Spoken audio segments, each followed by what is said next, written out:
One of the most important metrics for the Warriors is fast break points, and through the first 3 games in the first round, they had 70. First 3 games against Memphis in round 2, 62, down to 57 against Houston in the West Finals, and all the way down to 35 through 3 games here in these finals. And on Wednesday afternoon, Coach Kerr said his team has been down this road before. We're one win away from being right back where we need to be. We've been in this situation as we talked about with Memphis. So it's a day to regroup and see what we can do better, and get our heads up and be ready for tomorrow. The mission is we got to win Game 4, go home with an even series, and take it from there. So we'll figure out our game and the adjustments we need to make as we watch film later today, and we'll be ready tomorrow to give our best effort. So that's all we can control. I think everything is due to our intensity level, whether it's our shooting, whether turnover, whatever it is. If we raise our intensity level, I think that cuts out over 50% of the problems that we've had. All right, here are the key plays down the stretch in Game 3. Stephen Curry off the screen. Boom, 1-point game under 3 minutes to go. Game on at the cue. However, on the ensuing possession, Dellavedova, dogged by Curry, off glass plus the foul. The bank is still open that time of night, Rick. That's a big-time play right there. It put him up 4 as he made the free throw. Next possession, Stephen Curry passing. Ooh. Yikes. Too cavalier with the pass, too cavalier. Ironic, you're playing against the Cavaliers. I like the play on words there, my friend. 6 turnovers in the game for Steph, and then on the next possession, LeBron James. Dagger! That put them up 7, and they rolled to victory from there. I mean, there were some tense moments down the stretch, but the comeback fell short, and the comeback was pretty huge by Golden State. They were down 20 late third. They got it all the way to 1, as we showed you with that step 3. And I want to know from you two guys, psychologically, is it good or bad for GSW that they made that comeback but fell short? I think it's good because they had a chance to see the ball go through the nets. They got that intensity back that Draymond talked about, because the defensive end where the problem is. LeBron James being able to be on the wing and control tempo, control the basketball. Steve Kerr has to make a tough decision. Maybe I need to double team LeBron now, get the ball out of his hands, because he's proven now in 3 games he is controlling the tempo from the small forward position. There's a difference between pace and effective pace. The Warriors' pace has been okay offensively, but they haven't produced the points that they normally do playing that pace. They finally, in the fourth quarter, started to be productive with that pace. Part of it, I think, is David Lee being in the lineup, being a viable alternative. If they double Steph hard, he gets the ball to Lee. Lee either makes a play at the basket or he makes a pass for a basket, and they got some baskets.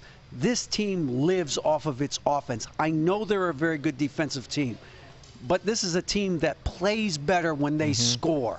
They get more energy. That helps them at the defensive end. They want to see the ball go through the basket. That gets them going. And that certainly was the case in Game 3. Let's show you the first quarter scoring. Now, the fourth quarter, they got it cooking with 36, DA, to your point. But here are the first quarters through the first 3 games. 19 in Game 1 and 20 in Games 2 and Game 3. DZ, why is this happening, and how can they change it? Somehow, their defense, to DA's point, if they can start the game early and get a couple easy baskets, that energizes them. Now their defense picks up. But once again, as long as LeBron James is controlling the basketball and backing guys down and baiting, and then when he gets into the pick and roll, he's coming off, making sure the defense stops him, and now he's picking you apart in the pick and roll game. So now, even though you don't double team him, he's still finding a way to get the other guys involved and feel important and part of the game. Klay Thompson, who was just blistering the hoop through the first 2 games. I believe it was 55 points, had 14 in Game 3, made just 6 of 16 shots. But as he explained in the really just a few minutes after Game 3 ended, he's still very confident. This reminds me so much of the Memphis series. We were down double digits in the third Game 3, cut it to 5 with 2 minutes left, had a chance to make it a 2-point game or 3-point game. So hopefully it'll be the same result. We just come out, we're figuring it out, and we expect this to be a short series, so we're in for the long haul, and we're not going to let this game deflate us. It was a tough-fought battle.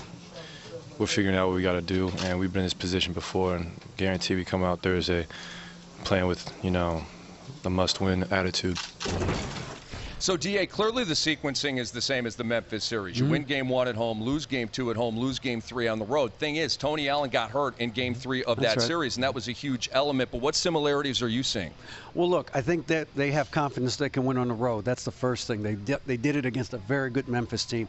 So they know that they can finish on the road, and they can get back control of this series.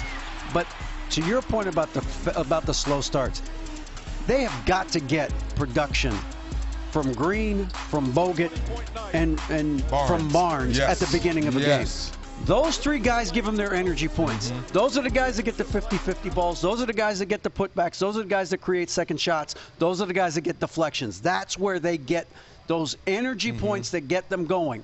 And they haven't gotten them for those 3 guys the last 2 games. They've got to get more from those 3 guys. And if those 2 guys, you add a 3rd guy, play with better confidence, how many shots did Draymond Green pass up going down the stretch? So to his point, you got to bring your own intensity back and understand that when that ball is hopping and they're finding the open man, they get good shots and they go in. To your point, now the defense picks up. Now they feel good about themselves. They play GSW basketball. The Warriors starting front court of Barnes, Green, and Bogut in game 3 combined for 11 points on 4 of 21. And Harrison Barnes, I'm not even trying to call you out. It's just fact. He was 0 of 8 from the field. Let's look at the three-point shooting for GSW.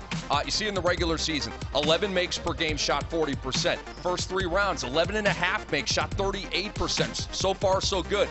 But in the finals, 10 makes, which is solid, but on 31.3%. The Cavs had allowed through the first 3 rounds 28%. Now, as you can see, 31% in the finals. But DZ, the Warriors are missing open shots as well. And that's what's kind of head-scratching. We know contested 3 percentages come down. So now you're asking yourself when you're watching the Warriors play, is the ball hopping like usual? Yes, that's a good pump fake by Steph. Can create space. The best shooter in the country, in the world. No, he's just missing shots right now. But after you missed a couple open shots, yes, they won't admit it. We're human beings. You start thinking about it. You start pressing. You start over-holding your follow-through. Look at this. We know these guys have made these shots all season long. Yes, he's drifting a little bit to the right, but we know Klay Thompson can make this shot. Iguodala, he's not a great three-point shooter, but he's been making some timely threes throughout this whole playoffs. So you're asking yourself, that's the shot right here where I'm jumping off my couch here. And they're really like, what are you doing, Draymond Green? I know you wouldn't have passed that one up. And Draymond, I understand you may have been 1 of 13 or 0 of 12 before that. That's the right shot to take. It's the shot you've been taking all season long. You got to keep taking it because that's the flow of the offense. Show Draymond that gooseneck. Draymond, you got to leave it. You got to leave it. Yeah, your comments on the three-point shooting. Well, look, this is who you are. I mean, you can't get away from who you are. You're a team that shoots threes. You want to shoot threes. You've made them all year. It's a make-or-miss league. You got to shoot it with confidence, like you think it's going in. Alfredrick Hughes, I know you remember him. Went 0 for 26 in the NCAA tournament. 0 for 26. What? And he believed the next shot was going in. Made the last shot. They said, Alfredrick, you were 1 of 27. He said, yeah, but that last one went in, didn't it? That's the mentality you got to have. You got to be kidding me. You got to be kidding me. So you saw the graphic earlier in this segment about the three-point shooting for Steph. Overall, the Cavs have done a very good job on Mr. Curry. How have they done it? Real simple. No disconnect. When Curry gives up the basketball, I was teasing about it back when we were doing Game Time in Atlanta. Prigioni, when he gives the ball up, they lose his head. But watch now with Dellavedova. When he gives the ball up, Dellavedova's like, nope, I'm standing right with you. Missed shot, made shots. It doesn't make a difference. Steph shoots the ball that well. Every time he gives the ball up, you have to make him think someone's always on him. Now he's starting to think about it. Yeah, in the fourth quarter, he got hot and made some shots, but he made some of the most difficult shots we've ever seen. Running off 3 screens and still making fadeaway shots at the buzzer on the three-point line. But now Dellavedova's like this. That's the difference. Before in the previous 3 series compared to now. How's his breath, T.A.? No, it's salty. Hey,